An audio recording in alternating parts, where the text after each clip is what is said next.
Hi everyone and welcome to AFI TV. I'm Daniel Pickett and this is our very first episode of Abby Has Questions. So if you're like me, you have a beautiful wife that you drag to every single nerd movie, you make her watch all the nerd TV shows, you sort of pummel her with pop culture, not just sort of by orbit, but through osmosis and everything. She picks up a lot of stuff, but there's still so much that's coming at us that when I show her sort of what's coming up, she always has a lot of questions. Is that safe to say? That is very safe to say.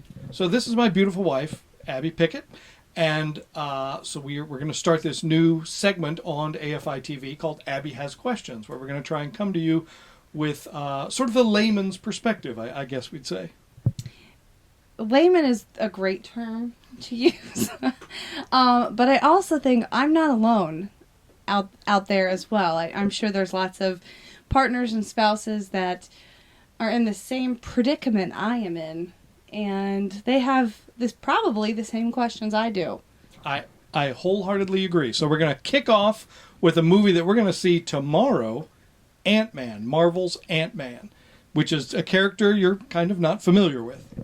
I assume he's a man that is the size of an ant. Well, we're about to find out. So we're going to show her the trailer.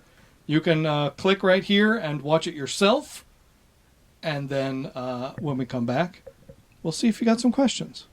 Maybe. All right, here we go. All right, so there we have the full trailer for Ant-Man.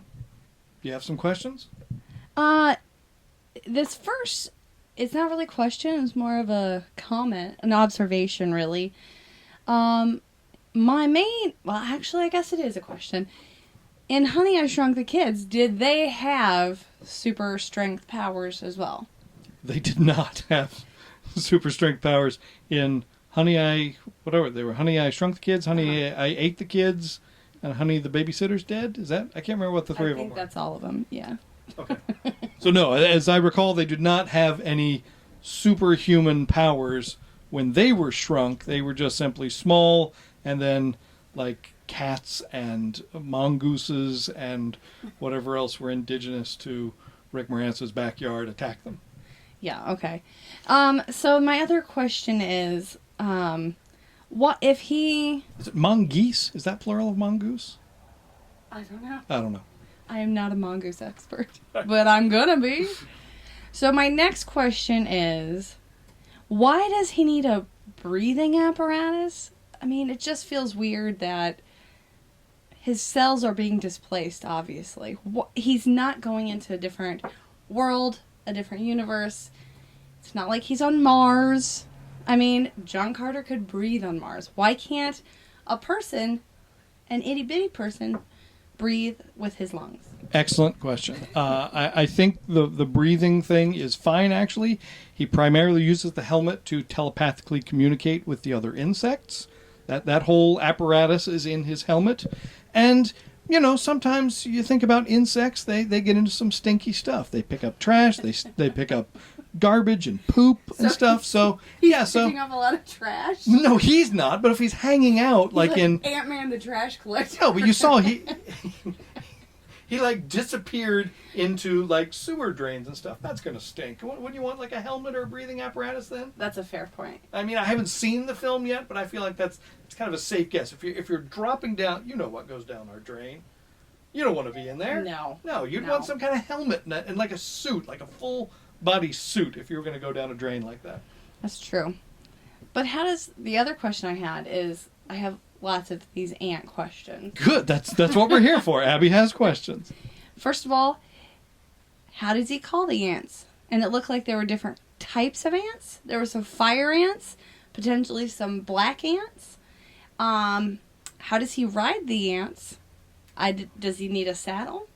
Or does he just have really strong thighs?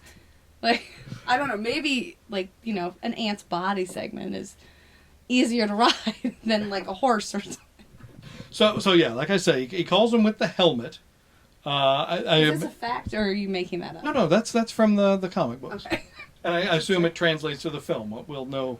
I guess we're seeing it Oh yeah, tomorrow. We're seeing it Tomorrow. So yeah, but that's how he communicates with them and calls them and asks them politely to do things and help out. Is he polite though? In the regular, what we call the regular Marvel universe, in the Ultimate universe, he's not a very nice person. I see. Do the other ants have names? I'm trying to remember if he had some favorite ants like back in the 60s. Well, you have a favorite ant, don't you? Wasn't it Dorothy? Isn't that your favorite ant? No, it's not her. So yeah, riding the ants, they do not have saddles unless there's something changed in the Marvel Cinematic Universe where there's like a saddle built into his suit. I guess we'll find that out. But I think you could pretty much just kind of fit your legs between the thorax and the abdomen of an ant, and that's sort of the skinny spot on the ant. And then you just hold on to his antenna like reins, and there has to be a variety of ants. Yeah, so there'll be sort of black ants, fire ants.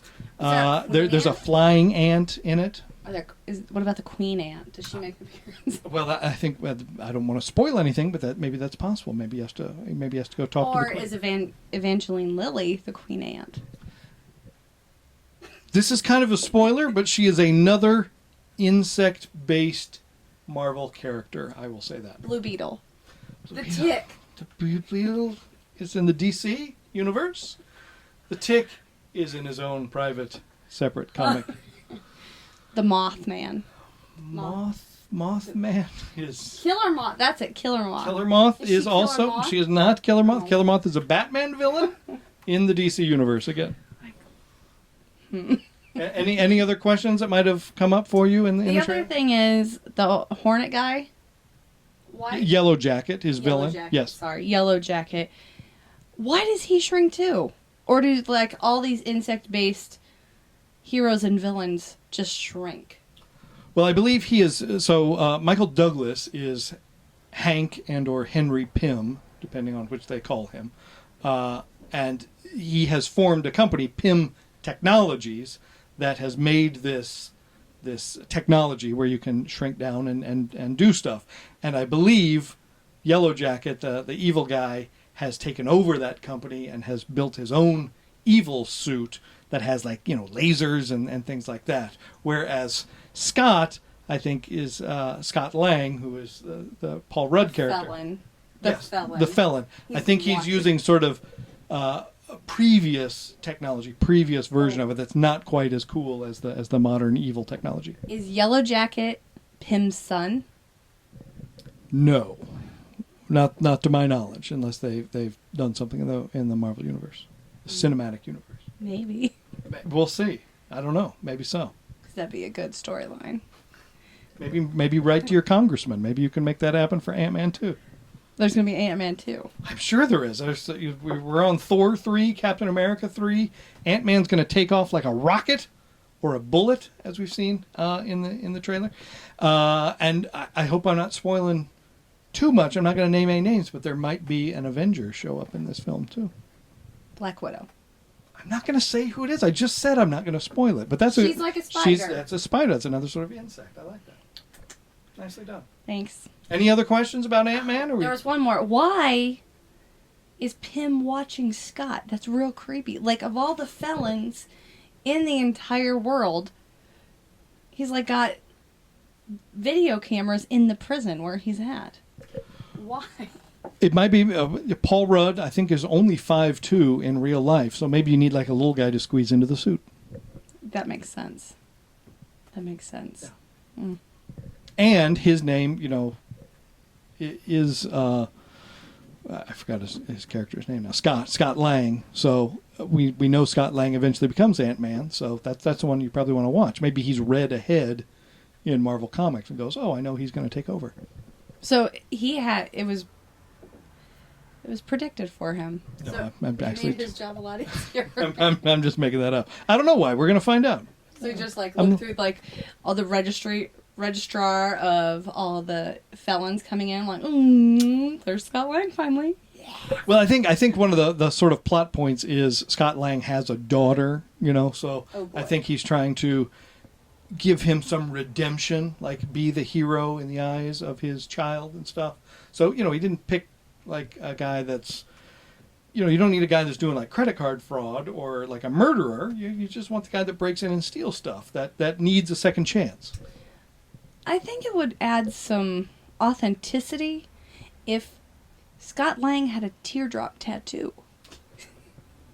Maybe so. In prison because he shanked a guy. Yeah, or like some tattoos. Like everybody in prison has tats. I think we learned that from Orange is the New Black, right? Yeah, and Sons of Anarchy. Yes, that's right. Yes. So, all right, that I think that's you're satisfied now. You're ready to go into the film and watch it and be amazed. Yeah, I'm really hoping these questions are going to get answered. I want to see how he calls the ants, though. All right. Well, I've done my best to answer what I can, knowing what I know, and I guess we'll find out. Come here, ants. I need your help. Were you working on the visual effects of the film? I was lead. I was lead on that. You'll see my name in the credits. That's amazing. Actually, consultant. I was the primary consultant on this film. I see. Well, good for you. Now I'm more excited to see it. So that's it for our first installment of Abby Has Questions. If there's another trailer that you have questions on that you want to see Abby tackle, just post it in the comments below here and subscribe to our channel here on AFI TV. We're going to try and bring you lots more Abby Has Questions as well as other cool, nerdy pop culture stuff on AFI TV.